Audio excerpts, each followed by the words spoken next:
Good morning students. In last class we learned about, we started with a new topic, that is crops. So today we are going to learn about different kinds of crops. So open your books on page number 11 and be ready with your pencils to mark something that's important. Now kinds of crops. Crops are of different kinds. The first one that's given is food crops. So food crops, for example, maize, rice, pulses, sugarcane and wheat. So these are all food crops, which means they give us food. Now fiber crops that give us something that we can make a cloth thick with. So these are called a fiber with, so they are called fiber cloth. For example, cotton, jute, flax and hemp. Now oil producing crops. These are the crops which give us oil. They are canola, jatropha, mustard, sunflower and soya bean. Now in India, crops that are grown in the summer season are called kharif crops. So the crops that are grown in summer seasons, they are known as kharif crops in India. Now here some examples are given. Underline this, that crops in India, crops that are grown in the summer season are called kharif crops. Now examples are also given, so underline these also. Some crops are given: rice, jowar, bajra, jute, hemp, peanuts, maize and pulses. So they are all grown in summer season, so they are kharif crops. And some vegetables are also given which grow very well in summer season, such as spinach, brinjal that is eggplant, tomato, onion, pumpkin, garlic and gourd. They grow well in the summer season. And some fruits like peachy, lychee, mango, watermelon, muskmelon, plum and apricot. They are some examples of the fruit that grow very well in the summer season. I hope you have underlined a few examples of all these types of vegetables, crops and of fruits of kharif crops. So now we are going to go to rabi crops, that are crops that are grown in the winter season are called rabi crops. So the crops that are grown in winter season are rabi crops. Underline this line also. And examples are wheat and gram are rabi crops. Radish, turnips, carrots, peas, mustard, cauliflower, cabbage and beans are some vegetables that grow well in winters. So mark any two vegetables that are grown in the winter season very well. Now apples, oranges and pomegranates are fruits that are generally grown in the winter season. So they are also rabi crops. Now we are going to read the remember part. Here is a trick for you to remember examples of kharif crops. Many kharif crops end with E in their name: rice, maize, sugarcane, pulse and jute. For others, use JCBG, just call big goose. For example, so J is for jowar, C is for cotton, B is for bajra and G is for groundnut. So here it is, an easy way of learning kharif crops is given. So use it if it is helpful for you. Now we are going to read the wonder box. A hybrid plant is specially created by the scientists in laboratory. So dash is created specifically in the laboratory by scientists. What is it? It is a hybrid plant. So underline this. Mark this wonder box important. It has special features and advantages. Hybrid corn is one such example. It grows faster and requires less expense. So hybrid plants are plants that are grown in a laboratory by scientists, and they are specially grown by the scientists because they have quite a few advantages and so on. Now we are going to learn about healthy crops, as to how to keep crops healthy when we are growing them. So healthy crops. Crops need proper care so that they can produce a better yield and more nutritional value. So why do crops need proper care? So that, for two reasons: so that they can produce a better yield and so that they have more nutritional value to them.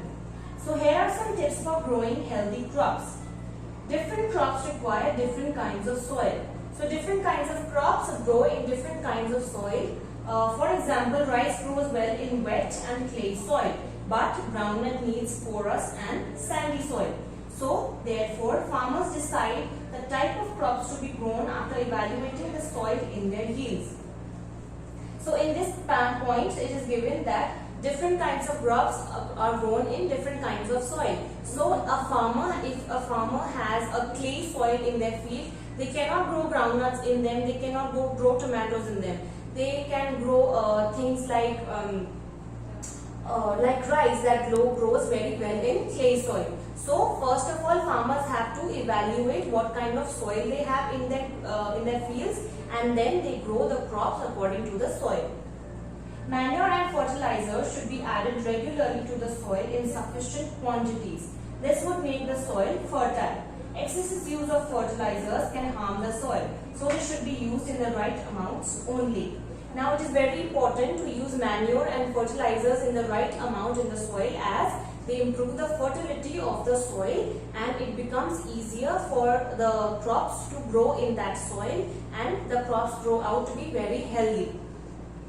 But sometimes farmers, they use very excessive quantities of fertilizers and manures. This damages the soil as well as the crops. So it is very important to use just the right amount, the sufficient amount of manure and fertilizers in the soil.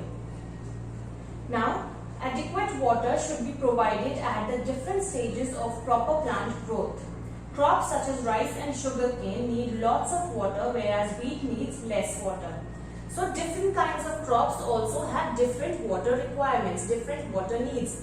Adequate water should be provided to the plants at different stages as to how they need them, in how much quantities they need them. For example, rice and sugarcane are plants which need a lot of water, whereas wheat does not need as much water. So it is very important to provide the plants with adequate quantities of water. The seeds sown should be mature and of good quality. Also, seeds should not be planted too close to each other or too deep in the soil. Now, also the seeds that are being grown, are being used, should be mature and of good quality. If the seeds themselves aren't of good quality or are very bad or are immature, they will not grow up to be a good plant, a nice high yielding plant. So, and also plants should be planted a little far away from each other so that their roots can spread out very easily in the ground to get the sufficient nutrients from the ground. Crops should be sprayed with insecticides and pesticides to keep them free from pests, diseases and harmful animals. Extreme use of these chemicals can harm the people who consume these food crops. So farmers should use them in adequate quantities. Biopesticides are special type of pesticides which are biodegradable and nature and cause no harm to the environment. Such pesticides can be used by farmers wherever possible. Underline this line about biopesticides, that biopesticides are special type of pesticides which are biodegradable in nature and cause no harm to the environment. And these pesticides can be used by farmers wherever they want, wherever it is possible. So pesticides and insecticides are substances which keeps the pests and insects away from the crops from damaging them. But if they are used in excess quantity, they can harm the people who are consuming the crops or who are spraying them on the crops. So it is very important to use very little to sufficient amount of these insecticides and pesticides. Better yet, it is important that we use biodegradable pesticides, that are biopesticides.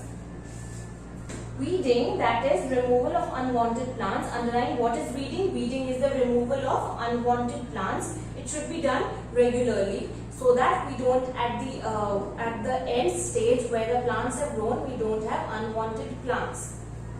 So this is all for today. Healthy crops we have learned. In this topic we learned that crops need proper care. Why? So that they are able to produce better yield and they have more nutritional value to them. And there are different ways in which we can keep our crops healthy. So these are the important ways. First is different soil for different crops.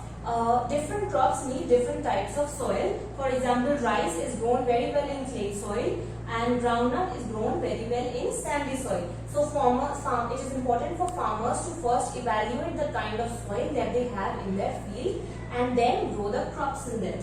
Now, sufficient use of manure and fertilizers should be done in the soil, but no excess quantity should be used as it can be harmful for the soil as well as the crops. Adequate water at different stages during the growth. It is very important for us to provide the plants or the crops with adequate water at different stages wherever they need them. For example, rice and sugarcane, they need large and huge amounts of water, whereas wheat does not. And usage of mature and good quality seeds. It is very important that we use mature and good quality seeds, and that we sow the seeds a little quite far away from each other.